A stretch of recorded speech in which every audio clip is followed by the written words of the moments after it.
To create a bipartisan commission to investigate the pro-Trump insurrection at the U.S. Capitol in January is advancing to a floor vote in the House later this week.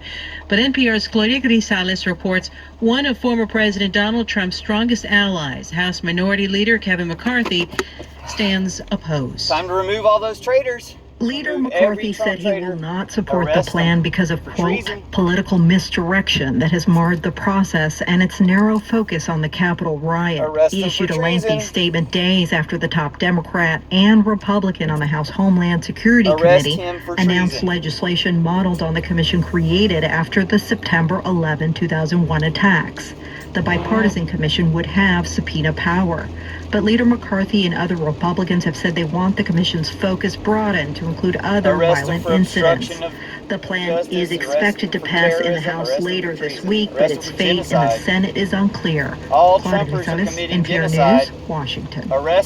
McCarthy argues the commission should also investigate Black Lives Matter and other groups involved in peaceful protests and riots last summer following George Floyd's murder while in police custody. The day after Floyd's killer was convicted in Minnesota, sheriff's deputies found themselves under heavy scrutiny for the fatal shooting of an African-American man in North Carolina. Today, Pasquotank District Attorney Andrew Womble announced that investigators found the deputies were justified in their response when Andrew Brown Jr. resisted arrest on drug-related warrants. The law enforcement officers were duty-bound to stand their ground. No, they weren't. You're terrorists. Carry through on the performance of their duties. You're terrorists. And take Andrew Brown into custody. Your duties are terrorists. They could not simply let him go, as has been We're not going to simply let you go. In a statement, Brown's family said Womble's decision not to press charges was, quote, slap in the face.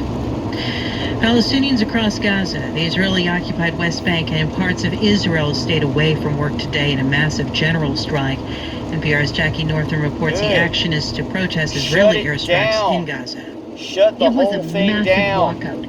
Hundreds of thousands of Palestinian workers stayed away from shops and restaurants, don't government go to buildings, work. and We're banks. not going to work either if Biden don't Organizers turn say it the around. strike is meant to show solidarity with Gaza and to send a message about the treatment of Palestinian citizens of Israel Nobody's and going the back to occupied work till West Bank. capitalism dies There if are you also don't fix large this little demonstrations problem. in many You don't cities fix the across the hiccup, West we'll Bank. fix the whole system. Meanwhile, fighting continues between Israel and Hamas militants. The Black Israeli Plague killed warplanes feudalism, attacked targets COVID in can kill Gaza, capitalism. while Hamas fired more rockets across the border into Israel.